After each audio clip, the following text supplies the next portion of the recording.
C'était peut-être votre astuce anti-inflation, traquer les promos dans les catalogues publicitaires distribués dans nos boîtes aux lettres. Oui, 40 kilos de papier par foyer chaque année, sauf que la moitié passe directement par la case poubelle.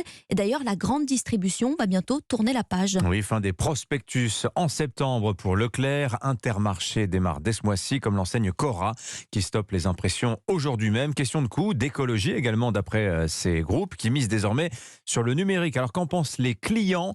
Pour Europe 1 et vous, notre correspondante dans le Grand Est, Mélina Fachin, s'est promenée dans les rayons d'un supermarché près de Strasbourg.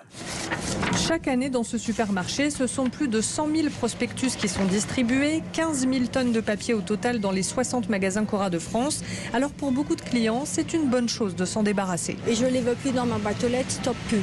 Alors comme on a les mails, les ordinateurs, les téléphones, les machins, non, ça ne m'intéresse pas du tout. C'est du gaspillage. Plus ça fait un amoncellement de papier. Pour la forêt, voilà. Ça fait du bien aussi. Ça fait du bien, non? Pour nous, c'est très bien. Mais pour d'autres, notamment les personnes âgées habituées à éplucher ces prospectus, c'est plus contraignant. Ça nous embête plus ou moins, voilà. Les prospectus, nous, on aime bien.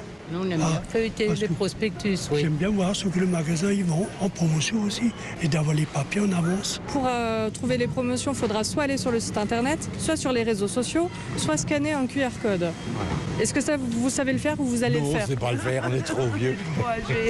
Il leur faudra donc attendre d'être en rayon pour repérer les promotions. Mundolsheim, Mélina Fachin, Europe 1. Et pour les bonnes affaires, il ne faudra pas compter sur la SNCF. À partir d'aujourd'hui, les tarifs des billets augmentent, plus 5% en moyenne, surtout du côté de la classe business. Une mesure pour amortir le surcoût énergétique, évalué à 13% cette année pour la compagnie.